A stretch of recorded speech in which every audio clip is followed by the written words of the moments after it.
Good evening, everybody. Welcome. Welcome to the Special Board of Education meeting, which will replace the Committee of the Whole meeting due to some action items that we needed to extend to this meeting. For Monday, January 23rd, 2017. We have a roll call, Mrs. Burrito. Simmons? Present. Odom? Here. Carroll? Here. Marks? Present. Ford? Here. Huckabee? Here. Paredes? Here, and quorum is present. First up on our agenda, we have a student recognition, and we're very proud to turn this over to our superintendent, Michael Pop. And I'm going to turn it over to our principal, our assistant principal. Good evening, Board of Education. It gives me great pleasure, along with Dr. Person and the entire Parker Junior High staff, to present to you our 7th girls grade basketball team. I want to say our girls have a record of 18-1, and they represented us at the state championship. And so we are so very proud of all the students on our girls basketball team. At this time, I would like to introduce our wonderful coach, who did a great job with our girls, Miss Kalina Kessler, and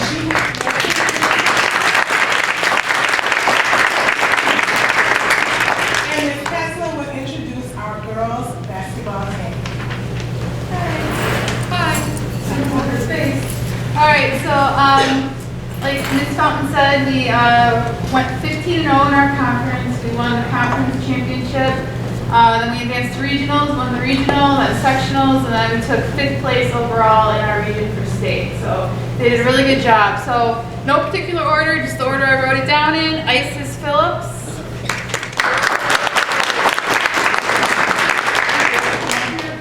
Come on.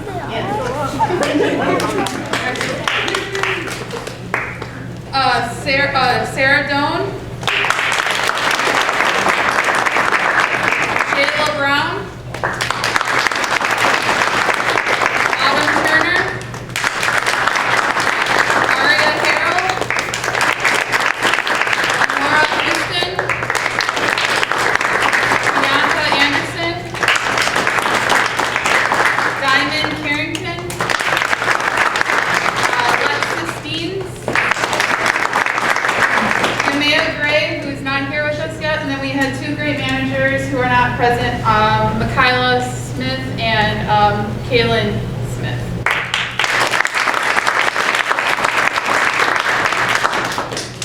And we have some certificates that we want to present to the team, so what would you like everybody to write? You know what, if you, ladies, if you would file past, starting with Mr. Simmons, we'd love to shake your hand and give you a certificate.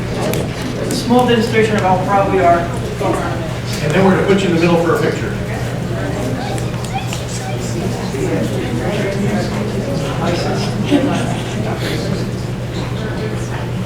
Thank you, Isis. Congratulations. Sarah. Sarah, thank you so much. Congratulations. Good Jayla Brown, thank you so much. Fantastic. Congratulations. Autumn, thank you so much. Fantastic. Thank you for all you do. Excellent job. Thank you so much.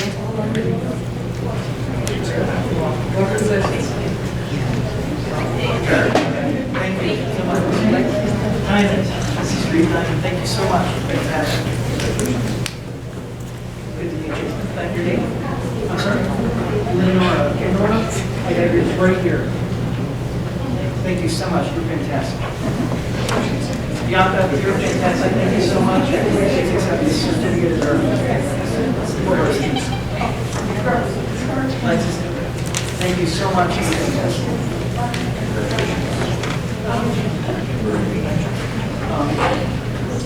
Can we just do a picture over here? Yeah, that's great.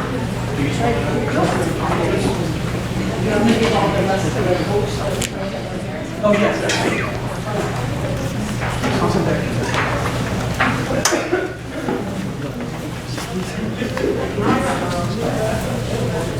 We'll do a student-only picture now with the board member. If that's all right with you. Even if it's not all right with you.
Thanks, everybody.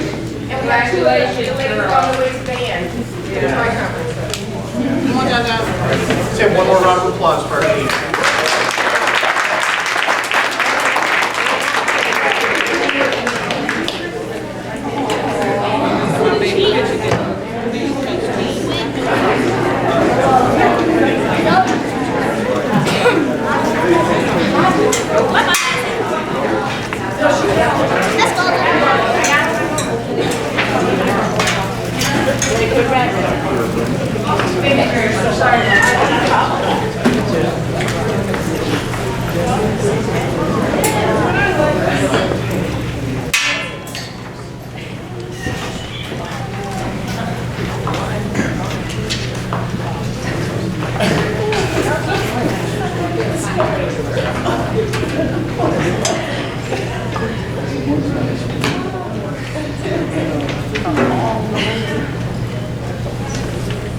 Next on the agenda, we have audience comments.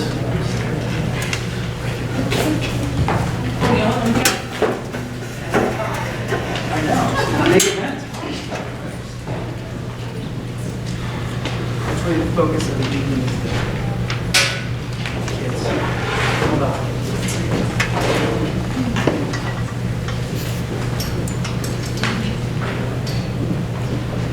Thanks, Scott. Appreciate that. Okay.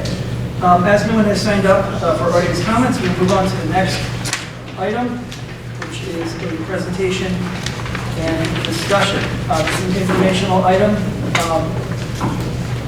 Dr. Pop, I'll let you take it from here. I'm going to hand off to Dr. Person, and we've got a presentation from Parker Junior High. Thanks for being here, and please introduce your team. Sure. Good evening again. Tonight we are so excited to present Mrs. Rorta, our 8th grade, she teaches 8th grade science, 8th grade advanced science, and she's brought a couple of students and they are going to present a project from the Sound and Life unit, a wonderful example of project-based learning. Pretty exciting. So let's receive it.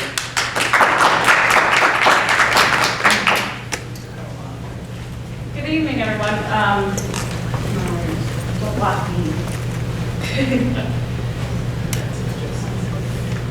I have 3 amazing students with me. I have Joshua, Sharon, and Josiah. And part of our sound project this year, we were trying to think of new ways to bring in some of the next generation science, especially creating models. So and we've always done the Sound and Light unit, but this year we pulled from Ms. Senadinos, who in the past has taught the GT, the Gifted and Talented class.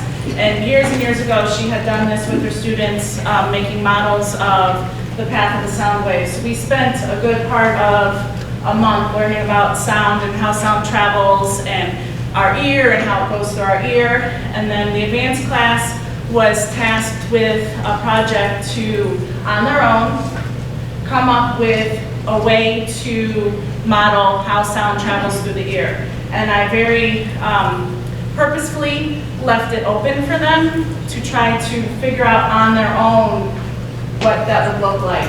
And a lot of them struggled with it because the moment you tell them to come up with something on their own, they want to know what the right answer is or what I'm looking for or that kind of stuff. So we sat for a little bit, talked about some things that they could do, but pretty much that it was open to whatever they wanted to do with it. I have an example here. Someone used shells and driftwood to show their path of the sound wave. They were given a rubric.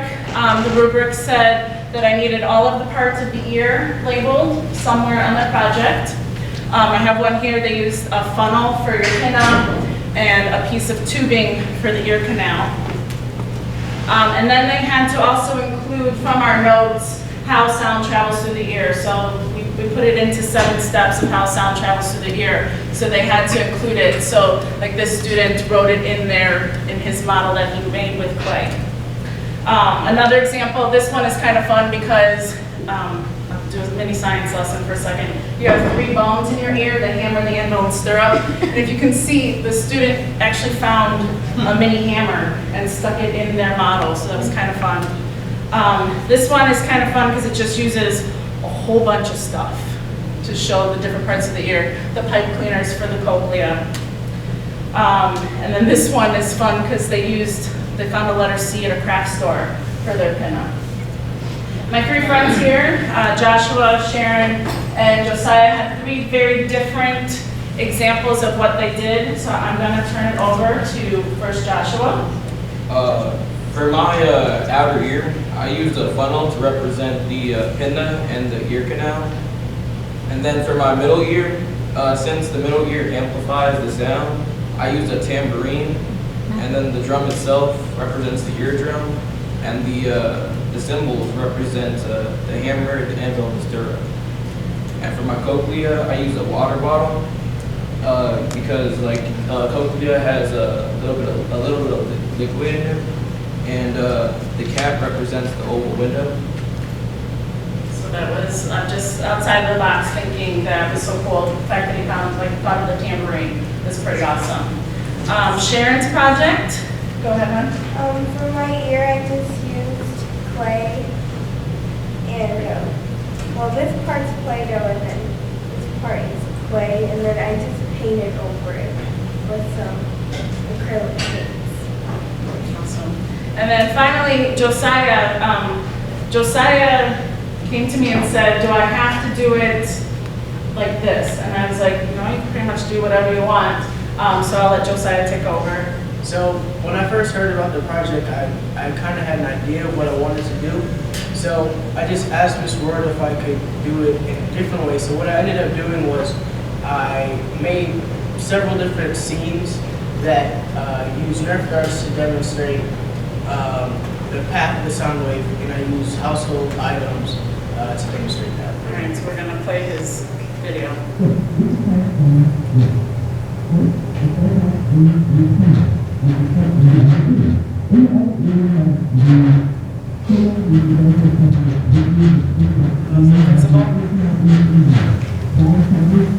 There's a lot of it's in the description.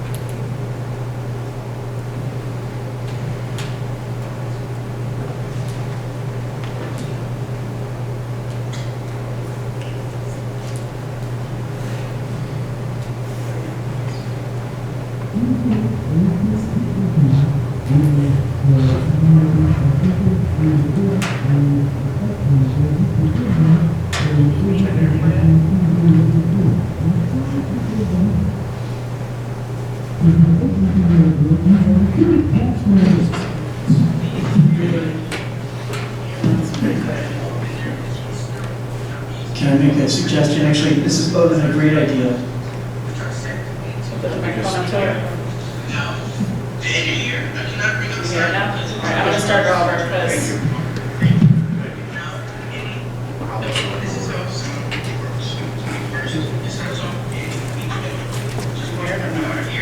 in the outer ear we have the pinup, which is also part of the ear that's sticking out. Then we have the ear canal and the eardrum. Sound travels through the pinup into the ear canal, where the sound waves are filtered through the earwax and that's up, and it goes into the eardrum. When the eardrum is open to the middle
which has different shape sizes.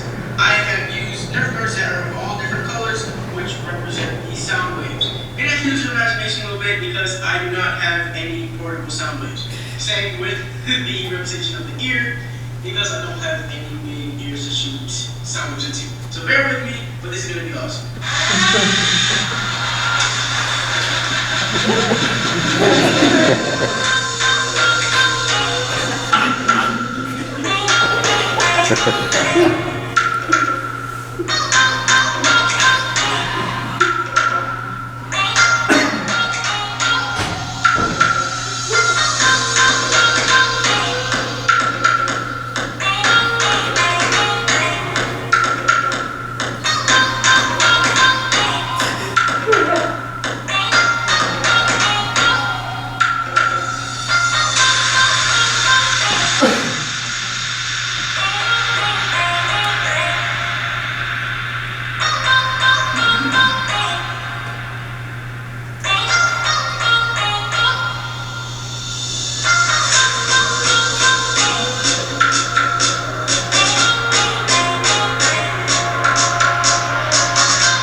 So I just want to say that through this whole project, there was not one project that crossed my door that I wasn't extremely proud of. And it's sometimes as a teacher, some of them you go, but every single one that crossed my door were amazing. So I'm really proud of these three for coming and talking about it, and just all of our students did an amazing job with this project.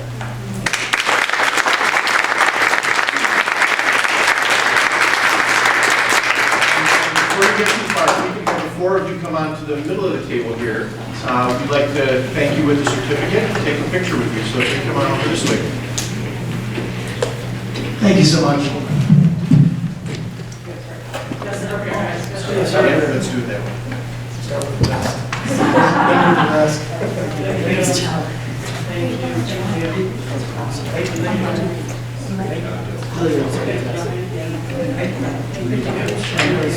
Love your.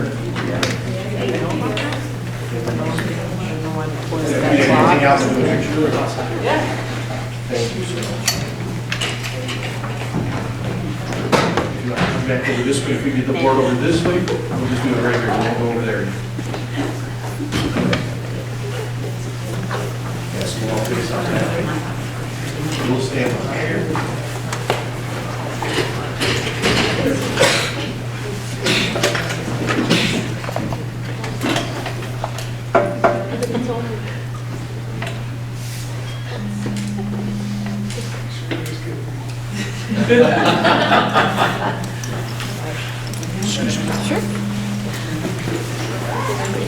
Thank you again.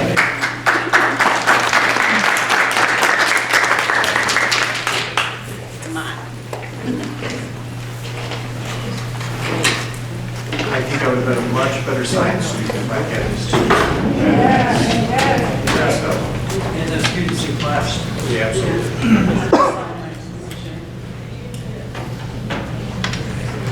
Thank you again. Next on the agenda, we have the Great Schools update. Yeah, Ms. Crawford's gonna talk us through. This is just a real quick, good thing we wanted to share and get out there in the public. Good evening, everybody. A couple of things, good news on Great Schools, but also next steps and some things to do differently in monitoring Great Schools. As most of us know, greatschools.org is the site where most real estate websites now use as the school rating tool. So when you go to your home, the school ratings that you see for that are assigned to the area come from grade schools, and they have a scale of 1 to 10 that they rate schools based on. They also allow ratings to be, or reviews to be written on schools and school districts, and they recently began to add student growth as part of their rating. So I've been monitoring grade schools for our district for a while now, and at the beginning of the school year, actually up until about a month ago, the grade schools ratings for the schools in our district, Western Hills was rated at a 3, and again, this is a scale of 1 to 10. Heather Hill was rated at a 2, Parker Junior High was rated at a 4, Serena Hills was rated as a 3, Western Avenue at a 7. Our current rating as of about a month ago, and just checking in on it, Western Hills is at a 5, Heather Hills is at a 6, Parker Junior High is at a 6, Serena Hills is at a 7, and Western Avenue is at a 9. So the celebration is that all of our schools have gone up based on the recalculations with growth.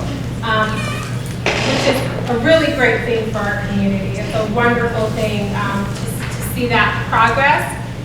The other part of it that I've been monitoring is that the major real estate websites have not all caught up to grade schools. So I've been monitoring and calling them as well. And recently, Trulia has updated, and they are accurate. I have spoken with Realtor.com and Zillow, and they are confirmed with me that within the next month they will be accurate as well.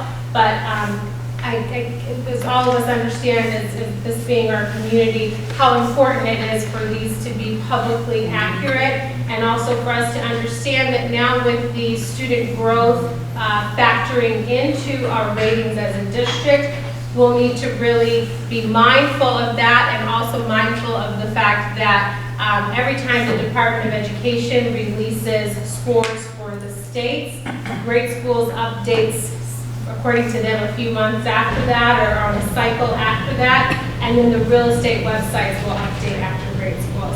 So great information, but also something for all of us to keep a pulse on and to keep a watch on to make sure that we are being accurately portrayed. Yes. What time period does that rating reflect? Do you know what their time points go into those ratings? When I spoke with grade schools, this was based on the last quarter, and quarterly to them was the last 3 months. So September? Yeah. So the Department of Education drops data down for each state, and then grade schools. Is it only growth, or what are the factors? And obviously this is something very important to communicate to the people of the community. Yes. What feeds into that? So if there are comments, if there are great experiences, Sure. to go out to any website, or just let us know. Yeah, and we can absolutely share that via our website as well. The student growth is a new part of grade schools. It is also based on student achievement. And also, I did ask that question of how reviews factor in, and they did say that reviews, so I could go and write a review about a school, that's not going to change the school's grade, that's just information. And just to clarify, this is not a, government organization that, objectively looks at schools and said, okay, this is actually a really great school, or this is a school that, there's some trouble here we need to address. As I understand it, just even looking at the previous rating, that it was really based on their computer speaking to someone else's computer database about scores that came from the state of Illinois based on who made, ISAT as that was ratcheting up. So it's not like, so they're in a sense, this has been the frustration with the ISAT scores, is that they're not indicative of how students are doing from one year to the next. What's factored in is the unexplained and decontextualized leaps that the state institutes to determine who has passed AYP or not. Is that correct? Right, and so just the learning for us, or the thing to monitor for us, is just making sure that we stay on top of this organization, like you said, which is a private organization that happens to sort of be talking to all of the major real estate websites.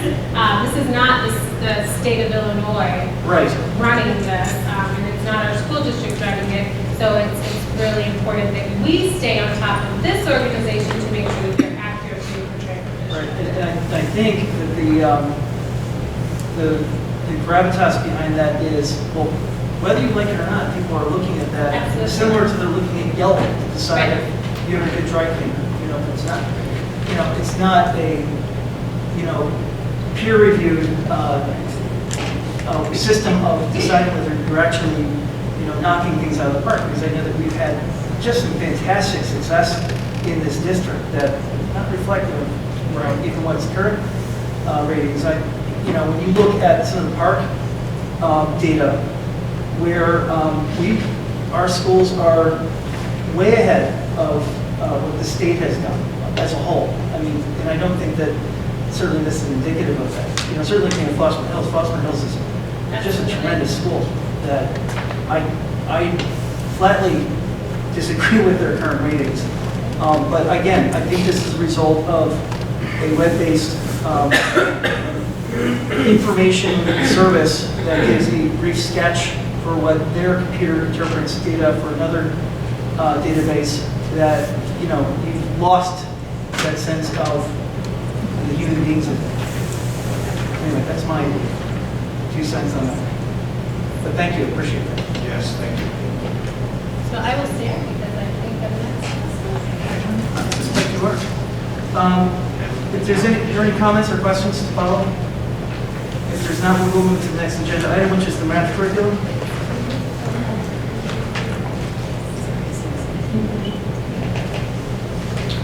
So at our last meeting, I shared the results of our teacher survey for our curriculum. One of the things that I highlighted is that based on the results of that survey, as well as the recent student achievement data, we can go to the second one for this one, that we recognized a need to really look at coherence and consistency across our district in terms of a math curriculum. Right now, our teacher response for mathematics is that they feel like they are having to supplement almost all of the time to find materials that meet all of their students' needs, and that the majority of our teachers did not feel that the curriculum that we're using right now is effectively preparing their students for the next grade level, which is problematic as well. So in looking at that, we are suggesting that we do some work with the CEC. We currently work with CEC on the PARA, our joint committee, and all of our teacher evaluation work. CEC also does curriculum and instruction work, and we've put a call out for teachers to join math curriculum selection committees so that we can come together around how to identify, decide, and pilot 2 math programs district-wide, so that by the end of the school year, we can make a decision so that we end the school year with a research-based, coherent, and consistent math curriculum across the district. And that work requires input from teachers at all schools and all grade levels.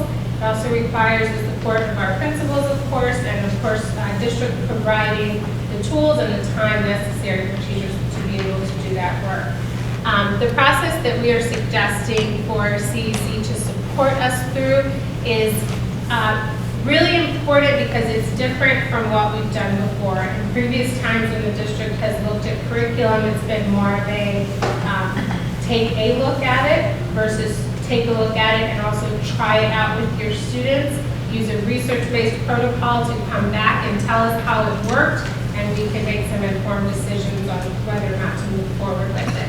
So what we are suggesting is that our committees work after school to use the IMET tool, which is a tool from Achieve the Core, which is a Common Core alignment tool. It's the instructional materials evaluation tool.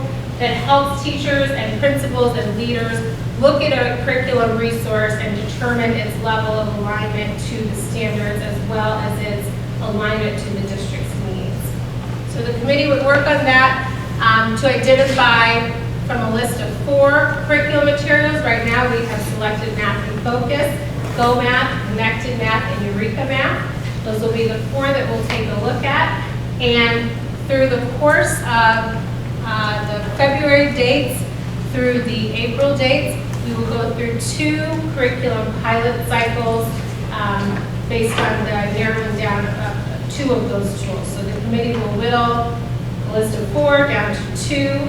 We will cycle through using the IMET tool as well as the Learning Ladder tools to be able to identify the effectiveness of each material. The resources will be tested out in all classrooms, so just because I'm a committee member does not mean that only my students will have access to the material. We are prepared to be able to offer materials from the pilot to all students. The committee members are so important because they will be the ones that will come back to the table and say whether or not it's working or how we think the tool is working with the students. The reason for this push and to do it in a fairly short amount of time is because we really want to end the school year with a decision around which math curriculum we are implementing district-wide so that we can have trainings over the summer and we can be prepared for instruction on the first day of school. This is a tight time frame, but I do believe that if we stick to the protocols and we stick to the processes and the guidance from the experts, that we will be able to make a good decision at the end of the day. We would be looking at committee structures. If you look at for example, in the February cell, committees would work in groups of K to 2, 3 to 5, and 6 through 8. And all of those teams would meet after school so that we will not lose instructional time through the process. So, let me understand, I just want to understand. So you're saying you have a trial, we're able to try this out, it's more like a trial basis, right? Yes. We would have to pay for it in order to try it out, or will they offer a trial of some sort?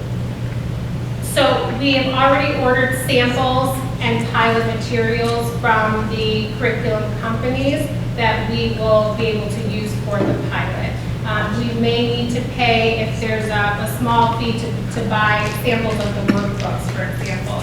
We would have to pay for that. I'm glad that you asked that because also included with each pilot, so each curriculum set, each program, Eureka, Connected, Go Math, Math in Focus, they have a at-home connection or a parent support portion. We would also like to ask that each of those programs, for the 2 that we pilot, that we have access to those components that our parents and students can use at home so that we can gather feedback on how people like that part of the program as well, and that can inform our decision at the end as well.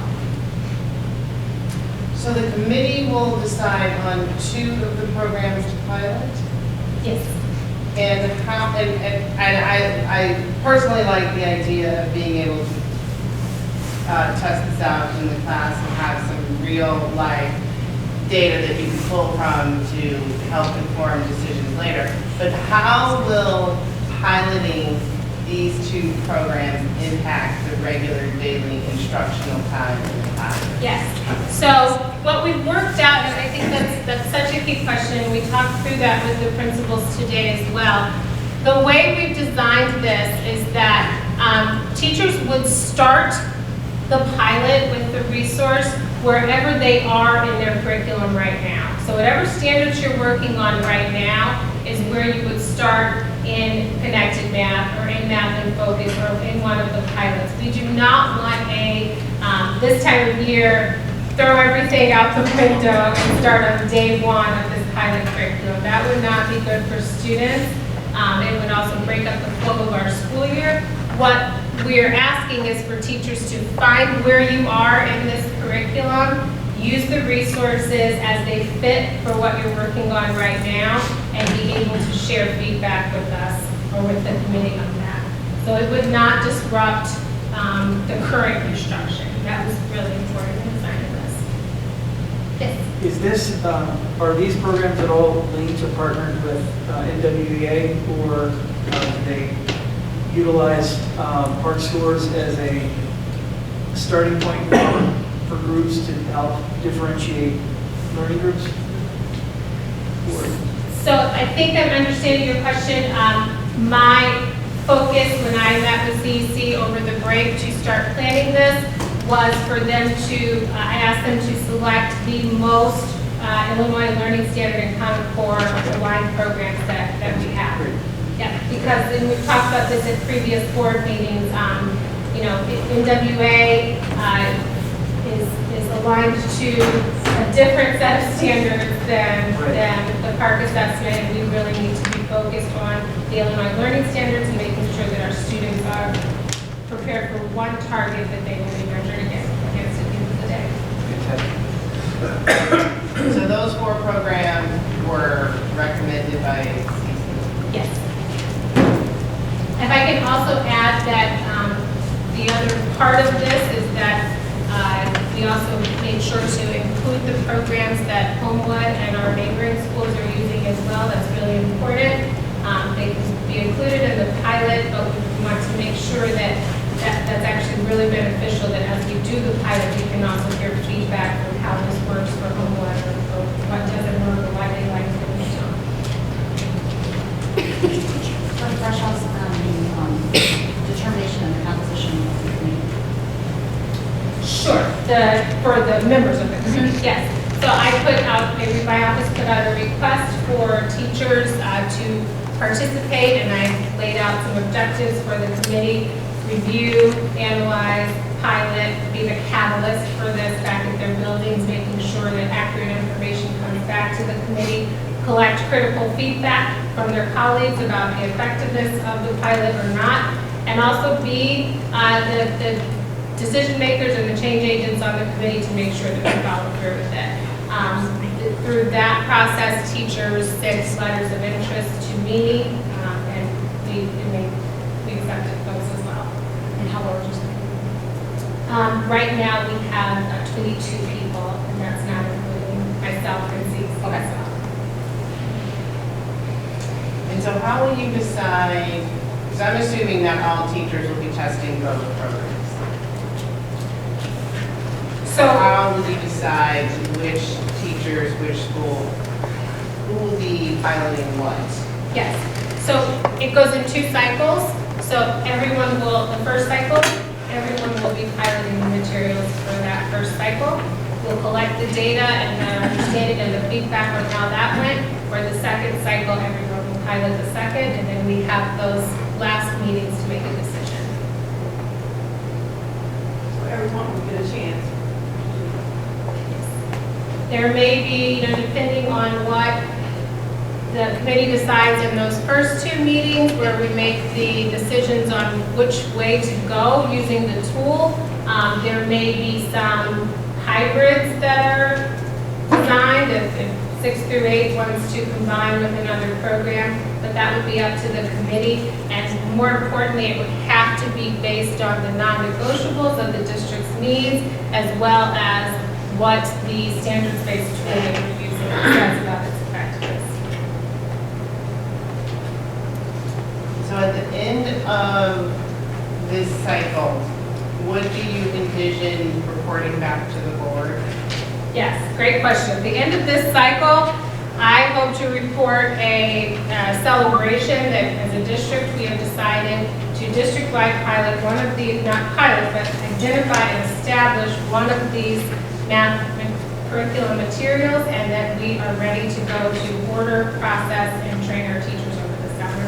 Because really the goal is that we have to do this differently so that when school starts, our teachers can teach differently and in a more coherent fashion. So I don't even think that's a hope. If we follow this process, we will have a determination for a district-wide math curriculum.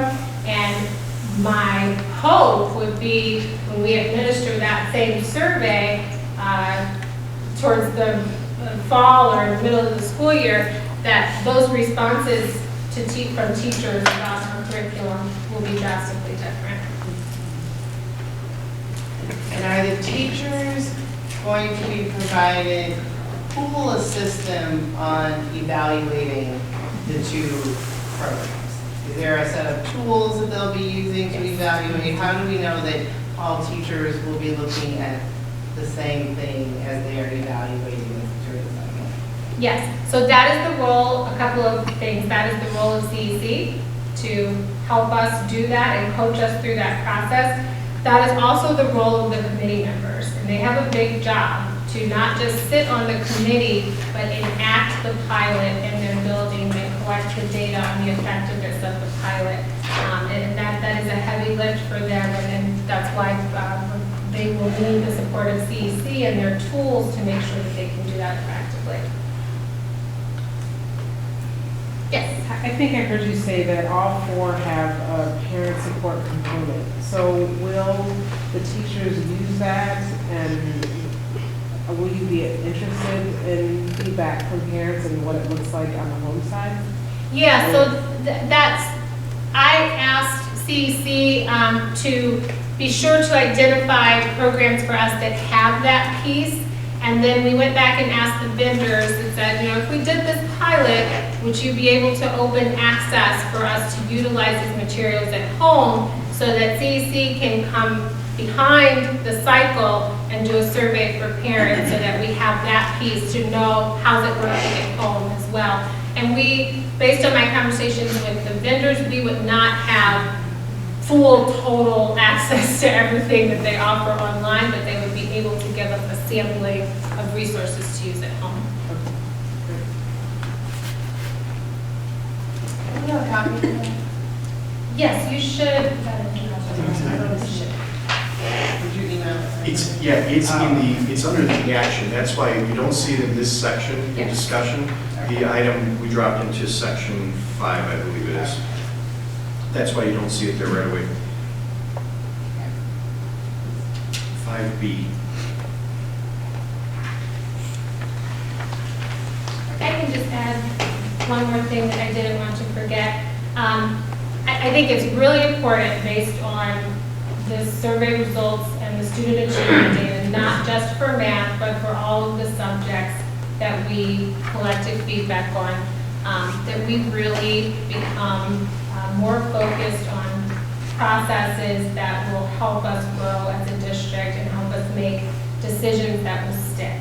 And I like this process for math because I feel like if we get good at this with one subject, there's no reason why we can't internally do this process with ELA, why we can't internally repeat this process with science.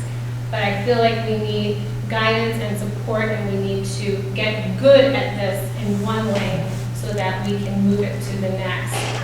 And 5 years from now, have the consistency and the clarity and the coherence around all of our subjects, not just now. Are there any final questions or comments? Thank you very much. Thank you. Very informative.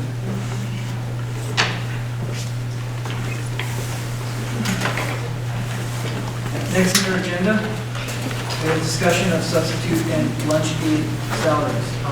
I'm so sorry. Next on your agenda, we have update your financial.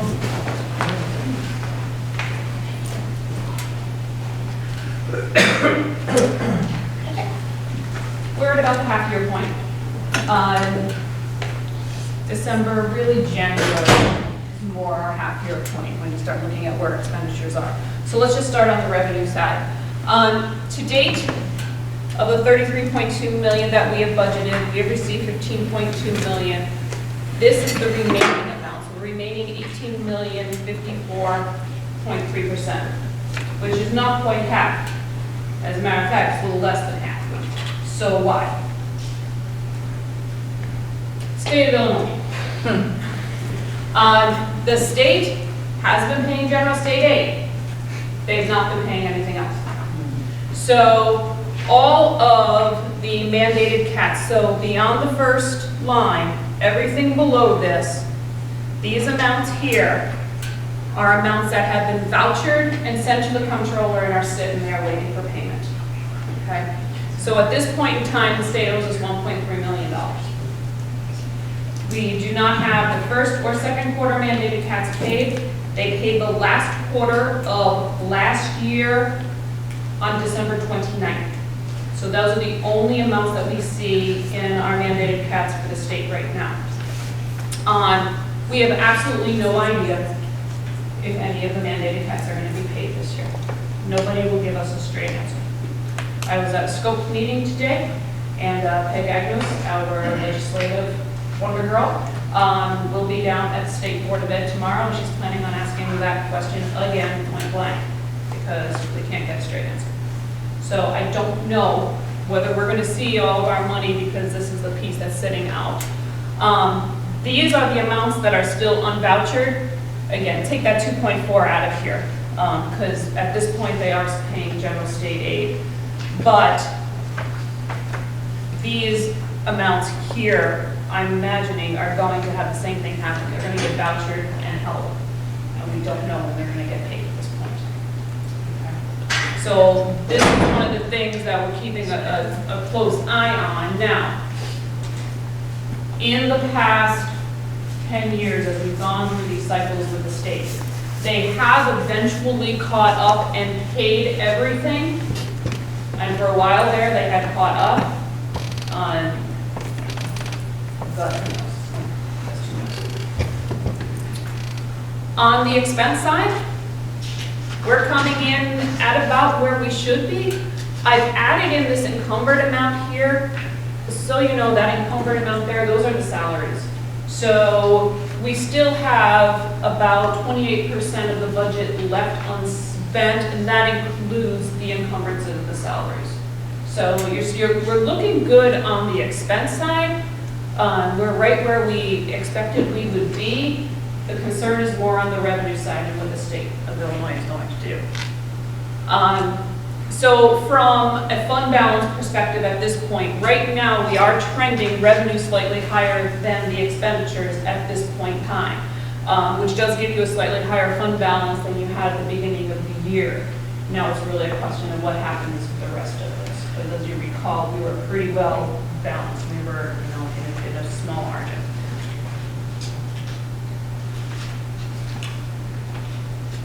So our 5-year projections.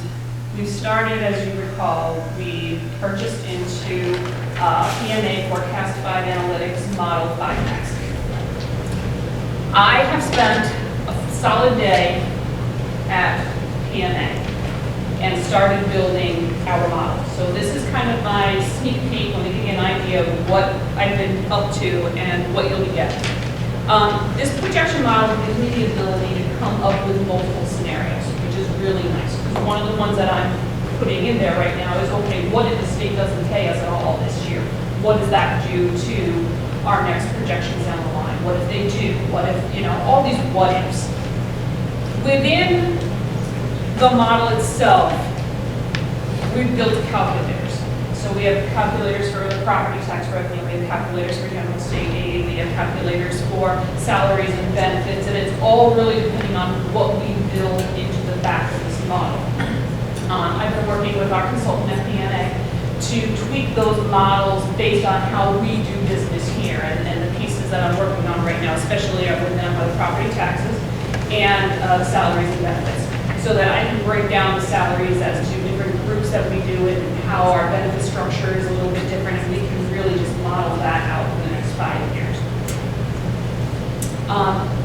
It also can account for anything including set percent increase or decrease right on down to the account number level, or rolled up to several different ways, whichever way I want to do it. It gives me the ability to do one-time increases or decreases, so when we're starting to look at things like curriculum, I can put that in as a one-time expenditure for whichever years. I mean, it may be the next 5 years because it'll be different areas, but we can put those in as one-time increases, decreases, however we want to look at that. And it also gives us the ability to do recurring expenses, so it gives me a lot of flexibility. So, a little sneak peek. Now, warning. This is not completely built yet. So this is the sneak peek of, I was very excited when I was able to pull these up immediately, but they're not completely accurate yet because I've not finished building. We're still working on the calculators, but to give you an idea, they should look familiar because remember the 5CAS was based on the FTT model that PMA did for us for many years. So a lot of these reports are coming straight from that FTT model. They just built it into this 5CAS so that I can do it now instead of them. So this will be a revenue analysis, and again, it's kind of difficult to see, but it's going to give you, this year right now is our budget for this year, that is actual, and it goes into detail behind that all the way down to the individual account level. It gives me the projections 5 years out based on the assumptions that I've built in. It also gives me prior years, so there are 3 or 4 prior years also built into this model. You'll see that when I get the next step forward.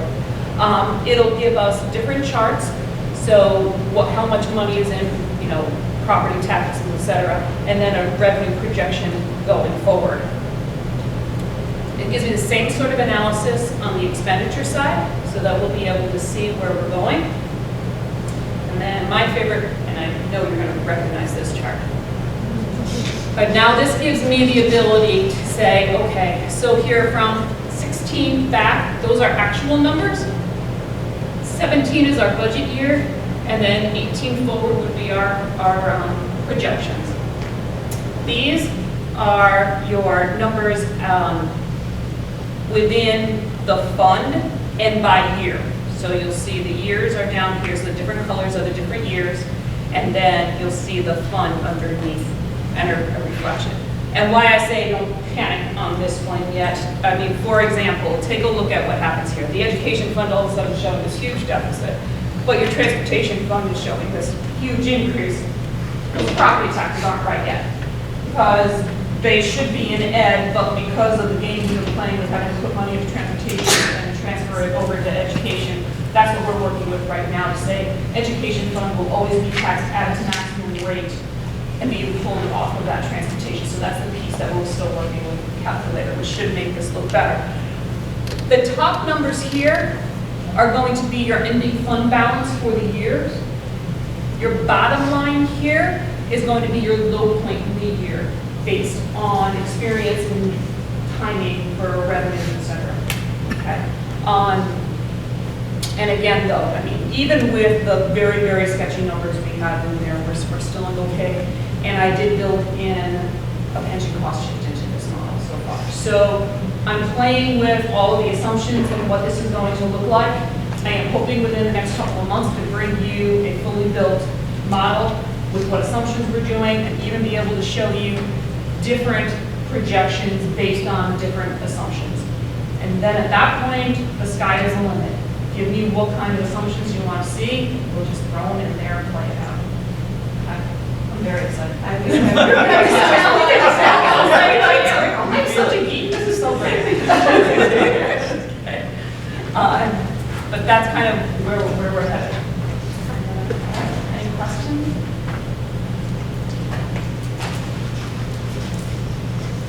Look forward to seeing them. Yeah, it's fun. I'm going to stand here because I think my next is YouTube. It is. And I just threw a couple of slides in here too. So the next thing is our guest teachers. Currently, we're paying our guest teachers between $85 and $105 a day. Depends on how many years they've been working with us and how many days they've actually worked with the district for the year. We've done a survey of our neighboring districts, and we're finding that the range is 90 to 120. So we are under the average, and there is a serious shortage of of substitute teachers in the area. So we are absolutely competing with our next door neighbors. Our guest teachers haven't received a daily rate increase in over 15 years. So it's probably time. So here's what we're recommending. What we're recommending is a two-tiered rate between elementary and junior high. We have a harder time getting guest teachers for the junior. In the first year of employment, what we define that is that you've worked at least 45 days for us in year one. That considers you have worked year one. So you would have a $95 a day rate in your first year of employment, and then if you come back the next year, it would be up to $100 per day for the elementary schools, and for Parker, 100, and then 110. That puts us pretty competitive with the area when we start looking at what they're paying to try and entice the guest teachers to come to us as opposed to home run. Those rates would go into effect tomorrow. Question before I move on? Yeah, it's really actually not, it's the rate, what it is, our utilization of guest teachers. I don't, and I was looking back to some of the IMC, do we have, and we were talking about the calculation about how many days we utilize guest teachers as opposed to the average in our community. Because the rates are the rates, but how much we use them. You know, We're using them every day. Principals can speak to that better than I can, but I know we've been struggling to get them filled, and I know they've been having to internally substitute within our buildings because we're having such a problem. So this may not be, and I don't want to distract the conversation, but possibly is this a conversation to say, is there an issue that we are facing that we're having teachers take off more than an average, or is this because we're doing more out of school, anything? I just want to know the trend and why it exists. Because it may be attached to some other things. We can absolutely take a look at that. I would have to get some information from neighboring districts as to the average of, time that teachers are out of their classrooms, and we can do that. That certainly wouldn't be a problem. I do not have that information in hand. It might be online, I just don't remember ever having that conversation, just to be educated. We have the access to that on the state report card, but that data point that is online is from 2014. And so we can do that comparison from 2014 right now fairly easily. We need to look at our data for 15 and 16 and current year to be able to do a more recent comparison. So it's more of a conversation about not just how many days, but the reasons behind it. Because then that's when those conversations come over with the principals about what they're seeing and what we can. So this is not for this conversation, but we want to, Absolutely, we can look into that.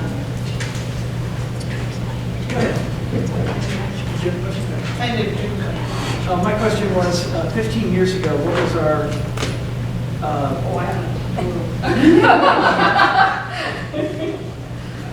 all I know is when we looked and I started asking my payroll people and so on, when was the last time the daily rate was changed? And when we changed the long-term rate about 5 years ago, I think they said, but the daily rate hasn't changed since, I think they brought it all the way back to 2002 and we're seeing the same rate. I guess my question was, what was the going rate in the area? Was it ahead? Has no one? You know what? This I can tell you because I'm long in the tooth. These rates haven't changed historically in a long time because I started 21 years ago and they weren't much higher than this. Right. So that may be part of, some of the issue. I think if I recall, in my first several years, I think the average rate was somewhere around $70 to $75 a day, and that's 21 years ago. Right. So, really, rates haven't changed that much in 20 years. Just for context, this topic has been raised at least twice in the past, I'll say 6 years.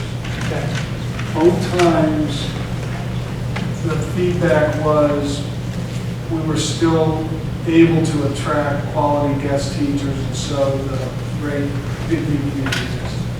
So I think it's kind of on a cycle where every few years we are at least taking a look at it, but it sounds like now there's a recommendation that we do need to talk about that. Honestly, I think what we've been seeing is that our ability to get guest teachers tends to change with the general state of the economy and where people they're getting other jobs.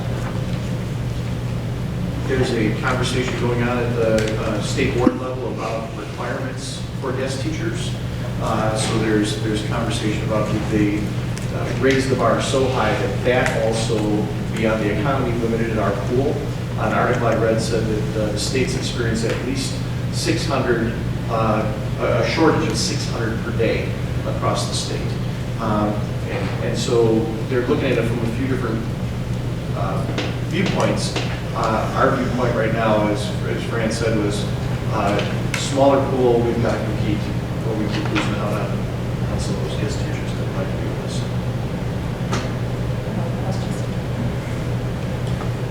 So you've got $95 a day for the first year. Where do you plan on, what's the suggestion for bringing in teachers who are substitute teachers, guest teachers working with us? If we're maxed, if they're already maxed at 100, they're capped at 105 right now? Yeah, they're capped at 105. Actually, that's a darn good question. I hadn't even thought about that. We're effectively cutting pay. Yeah, you're from right. this experience. I need to take a look and see how many of them there are. Let's put it this way. I think right now what I would say is I'm certainly not going to cut anyone. If they're at the 105, we'll leave them at the 105. But I don't think we have that many who are there for such a long period of time that they're at that rate. I mean, if we would keep those where they are, it's the ones we're trying to get in. Sure. To keep here. Absolutely understand it. Yeah, I'm not saying that we're raising thought the about base that. rate, but where we plug in people, so they would be grandfathered in, or Yeah, assuming grandfathered, they'd be grandfathered in the rate they're in. Yeah. But if they're grandfathered in at the rate they're in right now, would it be that rate plus X to accommodate the increased pay scale, or would they Well, see no effective? I don't know. That again is something that I would want to look at. Like I said, the range goes up to 120 in the area, but it's minimal. Mostly it's staying in this 95 to 110 range. That 120 is an outlier. My concerns would be at the margin. We're going to raise new people, so bringing these in, it's going to incent that. We want to make sure that we're incenting long-term people. Right, because there's I plenty of options. totally get that, and I can bring that back to you. I would want to take a look at the data, what that tells me, how many people are affected. Okay, great. Forgive me if I missed this as you brought it up. If approved, how would this be communicated to We'll send out an email to the guests. the pool of candidates? Okay. So there's a way to let them know that this is good. Fran, just for clarity, the folks who are at the 105, that is for a long-term sub piece? No, it's still, the long-term actually is sitting on a whole different schedule. These are really the people who've been with us over 6+ years. Yes, okay.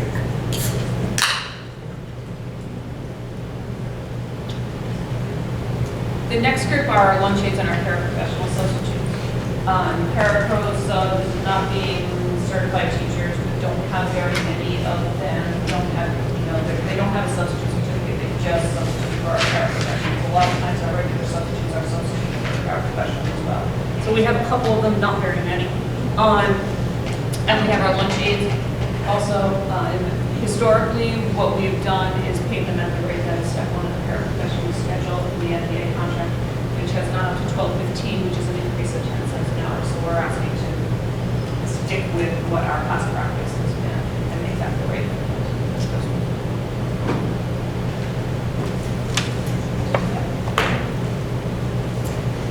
That's it for me. Thank you very much.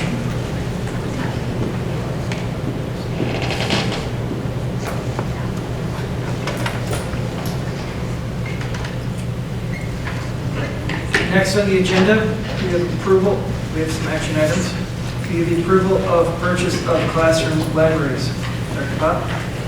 This is a conversation that we had back in December, and we indicated that we were pursuing, while we were pursuing math full bore and looking at the whole curriculum, we know from hearing from teachers that we needed to get them more materials in their hands.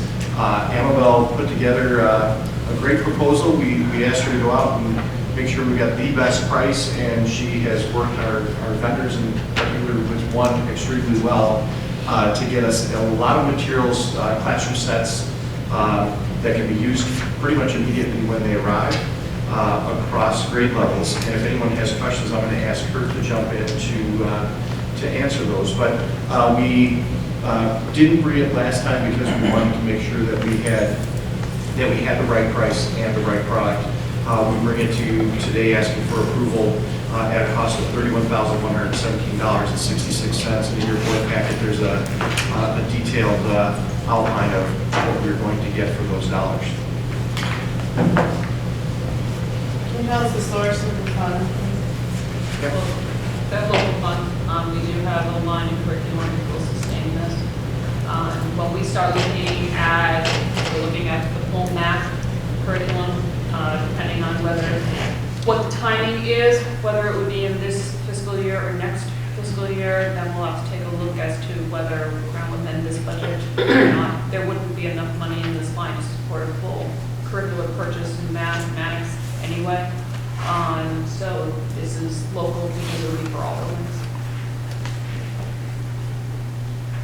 So none of it Title I can't be used for any of it? Unless Western Avenue didn't get one.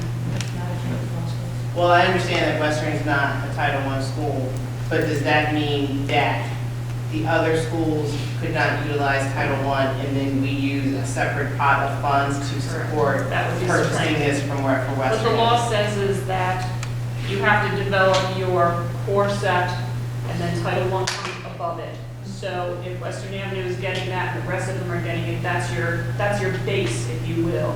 Title I would have to be on top of that. So if you use Title I funds for these libraries, then Western Avenue doesn't have funds. Could we use Title I funds, this is just a hypothetical, could we use Title I funds to supplement books for that library that were not at Western Avenue? Yes. Okay, so does that clarify?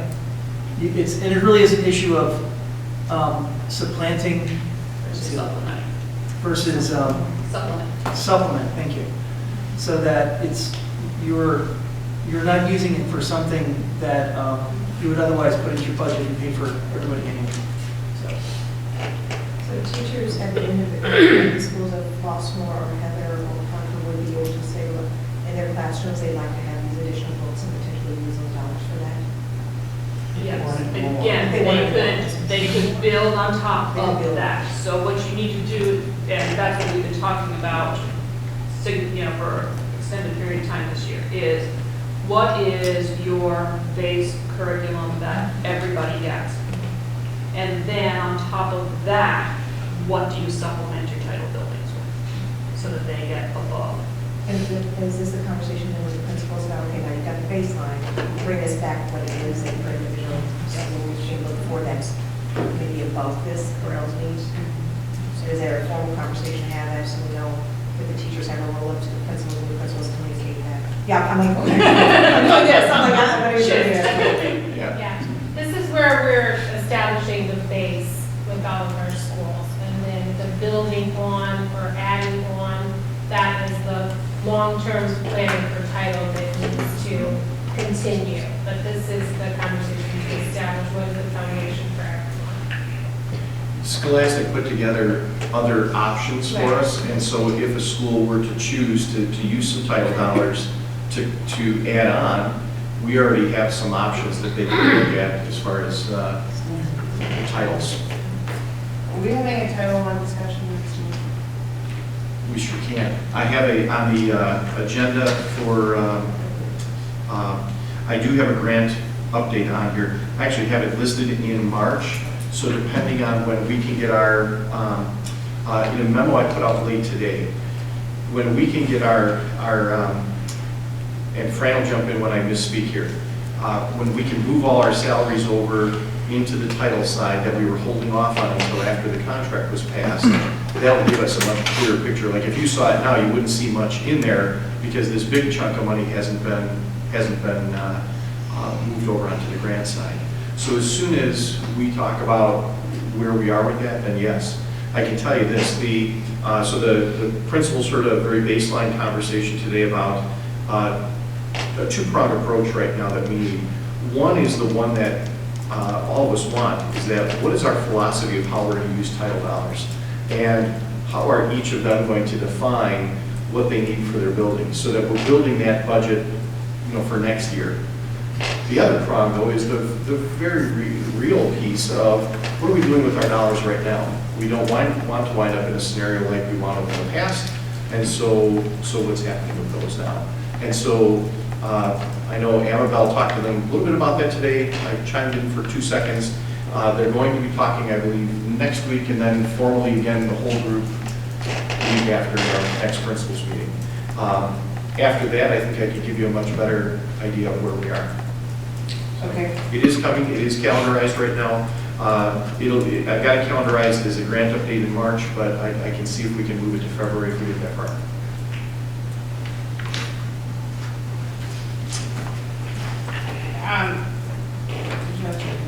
No, go ahead. Just one more question about books. I think it's great for all classrooms to have a new, in-class libraries.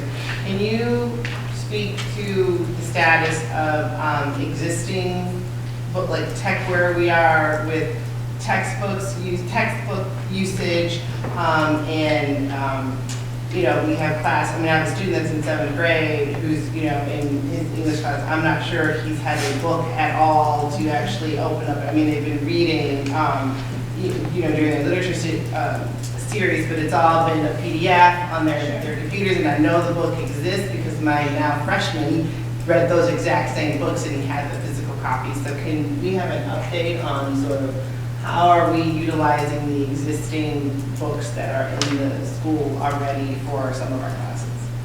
Yeah, so for the math pilot, some of that you'll see lots more books and materials because those materials will be coming through the pilot. For the other subjects, I think if we're seeing inconsistencies among the schools with how we're utilizing the books that we have, I think we need to have some further conversation with our teachers and with our principals about what's happening with that. And for the current classroom libraries that are in place, those were mostly reported as teachers having sort of piecing those together on their own, which is why we pushed for having district-wide purchasing consistent libraries across the district.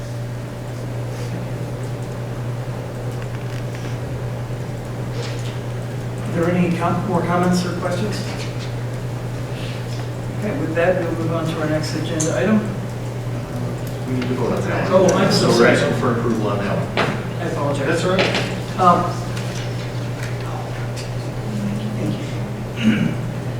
Okay, well, I would entertain a motion to accept the administrative application as presented.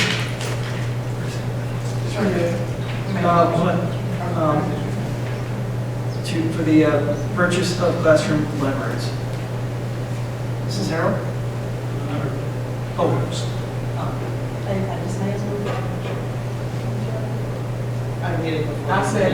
I make a motion to purchase the classroom libraries at a cost of $31,117.66. Right. Yes. Second. Any discussion? Please roll call, Mrs. Farina. Okay, Simmons? Yes. Odom? Yes. Carroll? Yes. Marks? Yes. Ford? Yes. Huckabee? Yes. Paredes? Yes, and the motion is passed.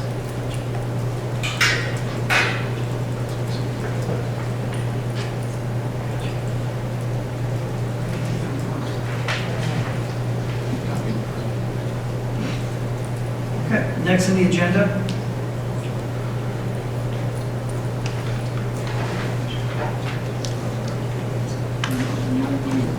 Next on the agenda, okay. We have the approval of the scope of work of the Consortium for Educational Change. And we'll call that not to exceed $35,100.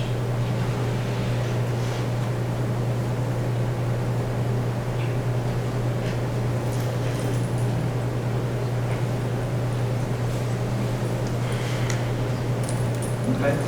Director Bob? And this is the work that Annabelle just went through to go ahead and get us the support we need to vet the math materials and make a great choice.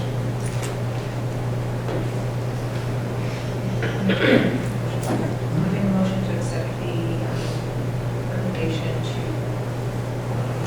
information certification change for health greater than 35,100. Second. Do we have any comments or discussion? I just want to clarify something. So this $35,100, I just want to understand, so this is only just for the trial materials, or we come up the whole kit? This is so there's, and I should have jumped in on your last question too. This is not the companies, these are not the publishing companies. This is the group coming to help us vet the materials we're getting from the publishers. Yep. So, and as Annabelle said, we want to use this group right now. They've got the tool, they know how to use the tool, they're going to teach us how to use the tool. Ultimately, we'll be able to do this work ourselves, but for right now, we need to build capacity in our district, and this will be great professional development for us. Funding source on this one, we have it within the budget.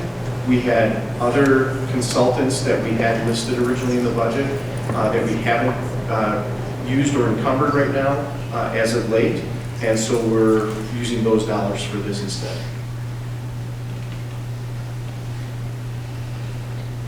I just have 2 quick questions. The first one is, who participates in the after-school meetings? Is that the teachers that are part of the committee? The committee, yes. And then you have 2 consultants that will be coming from CEC. Only one, so we only know who one is. Will we have that second person determined by the time this work starts, since it's like next week when the work starts? Yes, I've been assured that we will have confirmation of who that second person will be.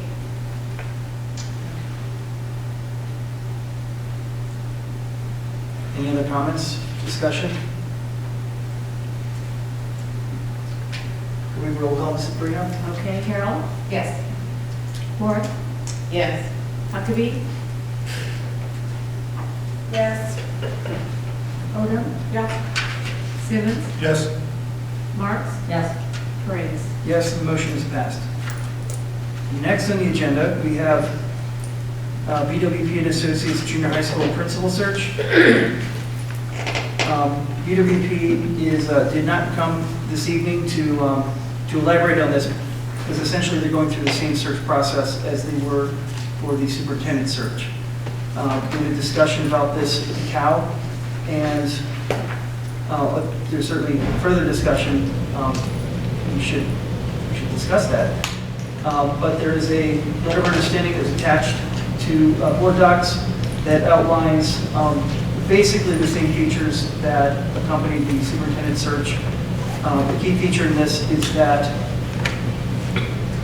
the consultants will, in number 5, the consultants will work with the interim superintendent, assistant superintendent to establish a timeline for each step of the search process.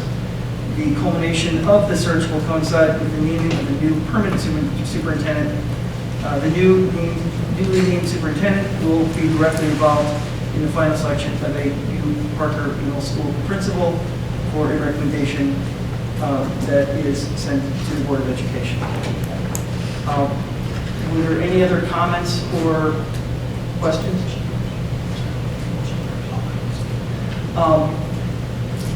I will entertain a motion to accept, to approve the hiring of BWP and Associates for the junior high principal search as presented. $9,500 plus expenses. They listed their expenses in the document as anywhere between $800 and $1,200. I'll make that motion. Mrs. Odom? Second, Mrs. Horvath. Is there any discussion? One question. Sure.